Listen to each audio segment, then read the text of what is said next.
While extraordinary police work led to the capture of Ahmed Khan Rahami, two random New Yorkers may have prevented the second device from detonating. Murray Weiss, columnist and criminal justice editor for DNA Info, is here with that story. Murray, I love this story. You tell it well. Lay it out for us. What happened on Saturday night? Well, here's the chronological story. At the outset, the terrorist suspect, he comes up 23rd Street with a couple of wheelies, these airline overhead bag kind of stuff. He leaves one of them in front of a dumpster or next to a dumpster on 23rd Street. And then he walks around 4 blocks to 27th Street and he leaves the second one there. Now, how is that all known? The police department recovered hours and hours of video from all different kinds of places. And they began to put it together to see who is where and what's where. Well, on 27th Street, they see 2 young men come walking down the street after the overhead luggage piece is left on the street. They see it, and it looks kind of new and nice, so they decide to take a look at it.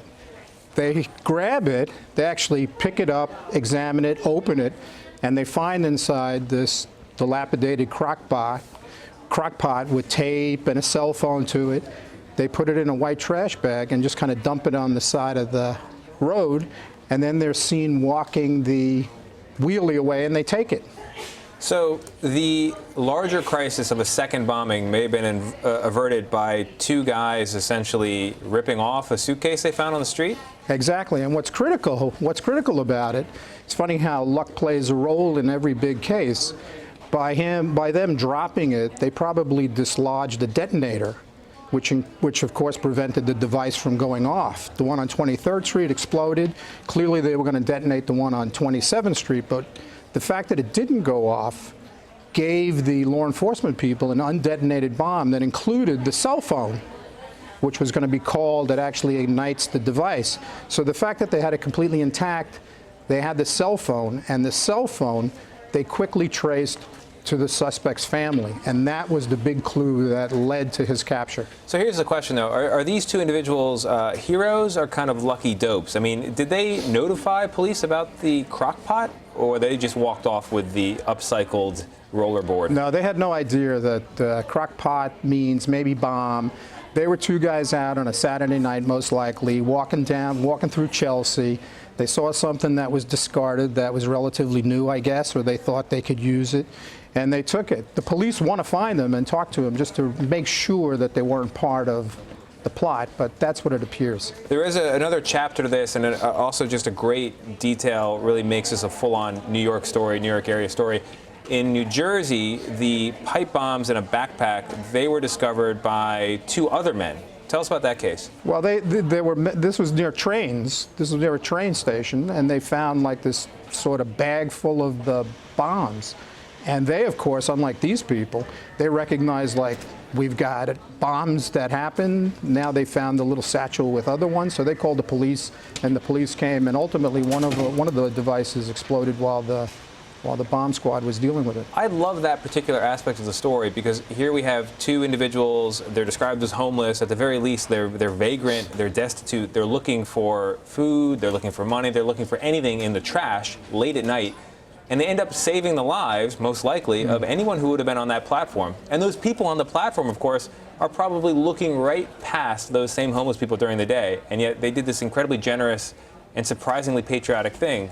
Don't you think? Yeah, no, totally. I think, it's a great happenstance that 2 people who were in need actually provided the kind of public service that most people wouldn't think that they're capable of and nobody would pay attention to.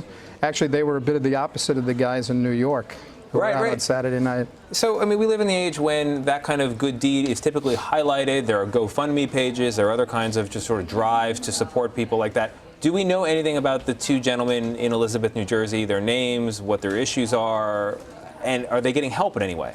Well, I'm not aware that anybody is giving them help at this time. I'm not familiar with whether there's a GoFund creation for them. Which is like a big digital Shake Me cup that says, please change here. Well, that would be really nice if they got them. But I do know that the authorities in New York are looking for the 2 guys, and they're probably going to put out their pictures who took the little suitcase with them and left the bomb behind. It's unbelievable. It's like something out of Coming to America. But, you know, you hear that two wrongs don't make a right, but in this case, two wrongs, they ended up with a right, you know? The attempted bombing, the theft, put those together, and you end up with safety as the end result. Murray Weiss from DNA Info, thank you very much. It's a great story. Appreciate it. Pleasure to be here. Quick addendum to that story. If you didn't catch it, the bomb on the train tracks in Elizabeth, New Jersey, it was discovered late at night by two men described as homeless. They were scavenging or rummaging in the trash when they found this backpack, and they reported it to police, most likely averting a much larger crisis had that bomb gone off at rush hour the next morning. What's amazing about this particular story is we have two individuals, homeless individuals, the kind of people that the individuals on that train track look past on a daily basis, people with not a strong stake in society as it currently stands, and yet they took this step to significantly save lives, and the mayor there in Elizabeth has commended them. But here's the thing. We don't know their names. We don't know how they became homeless. We know nothing about them. If you are watching this right now and you know their names, you know their stories, please tweet CBS News or tweet me personally. We want to tell that tale. We want to potentially help them if there's helping to be done. And at the very least, we want to say thank you.